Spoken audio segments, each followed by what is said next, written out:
Okay, ಇನ್ನು ಸಚಿವ ಜಮೀರ್ ಅಹಮದ್ ಅವರಿಗೆ ಸಂಬಂಧಪಟ್ಟ ಒಂದು ಬ್ರೇಕಿಂಗ್ ನ್ಯೂಸ್ ಬರ್ತಾ ಇದೆ. ಏನು ಅಂತ ನೋಡೋಣ.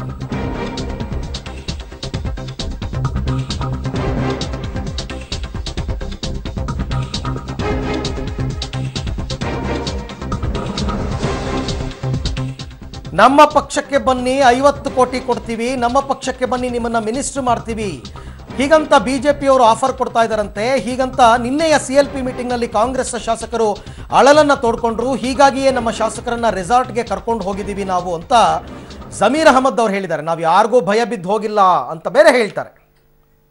ನಾನು ಆ CLP ಮೀಟಿಂಗಲ್ಲಿದ್ದೆ. ಅಲ್ಲಿ ಭಾಳ MLAಗಳು ವೇಣುಗೋಪಾಲ್ ಅವ್ರನ್ನ, ಆಮೇಲೆ CLP ಲೀಡರ್ ಮತ್ತು ದಿನೇಶ್ ಗುಂಡೂರು ಅವ್ರನ್ನ ಕೇಳಿಕೊಂಡ್ರು.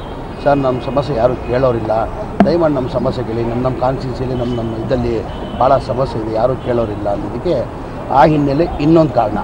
ಭಾಳ ಜನ MLAಗಳು ಇಲ್ಲ ಸರ್, BJP ಭಾಳ ಒತ್ತಡ ಮಾಡಿಬಿಡ್ತಾರೆ, ನಮ್ಮ ಬೇರೆ ಫೋನಿಂದ ಫೋನ್ ಮಾಡ್ತಾರೆ, ನಾವು ಫೋನ್ ಎತ್ತಲೇಬೇಕು, ನಮ್ಮ ಕಾನ್ಸ್ಟಿಟ್ಯೂನ್ಸಿ ಯಾವುದೋ ಸಮಸ್ಯೆ ಇರೋಕ್ಕೆ ಫೋನ್ ಬರ್ತದೆ ಅಂತ ಹೇಳ್ಬಿಟ್ಟು ನಾವು ಫೋನ್ ಎತ್ತಲೇಬೇಕು. ಬೇರೆ ಅವ್ರ ಫೋನಿಂದ ಫೋನ್ ಮಾಡಿ ನಮ್ಗೆ ಚಿತ್ರಹಿಂಸೆ ಕೊಡ್ತಾವ್ರೆ. 50 ಕೋಟಿ 100 ಕೋಟಿ ಅಂತ ಆಶ್ವಾಸನೆ ಕೊಟ್ಟು ನಮ್ಗೆ ಭಾಳ ಇದು ಮಾಡ್ತಾರೆ. ನಾವು 2 ದಿನಕ್ಕೋಸ್ಕರ ದಯಮಾಡಿ ನಮಗೆ ತಡೆಯೋಕ್ಕಾಗ್ತಲ್ಲ, 2 ದಿನ ನಮಗೋಸ್ಕರ ಎಲ್ಲ ನಾನು ನೀವು ರಿಸಾರ್ಟಲ್ಲಿ ನಮ್ಮದು ಸಮಸ್ಯೆ ಇದೆ, ನೀವು ದಯಮಾಡಿ ನೀವು ಕೇಳಬೇಕಂತ ವೇಣುಗೋಪಾಲ್ ತವ CLP ಲೀಡರ್ ತವ ದಿನೇಶ್ ಗುಂಡೂರು ಕೇಳ್ಕೊಂಡ್ರು. ಹಾಗಾಗಿ ವೇಣುಗೋಪಾಲು ಮತ್ತು CLP ಲೀಡರ್ ಆಯ್ತಪ್ಪ ನಾನೇ ಬರ್ತೀನಿ ಅಂತ ನಿನ್ನೆ ವೇಣುಗೋಪಾಲ್ ಅವ್ರು ಅಲ್ಲೇ ಇದ್ದರು ರಾತ್ರಿ. ಇದುವರೆಗೂ ಸುದ್ದಿ ಕೊಟ್ಟಿದ್ದು ನಾನು ಅರವಿಂದ್ ಸೇತುರಾವ್. ನೆನಪಲ್ಲಿ ನ್ಯೂಸ್ ಅಂದರೆ ಪಬ್ಲಿಕ್.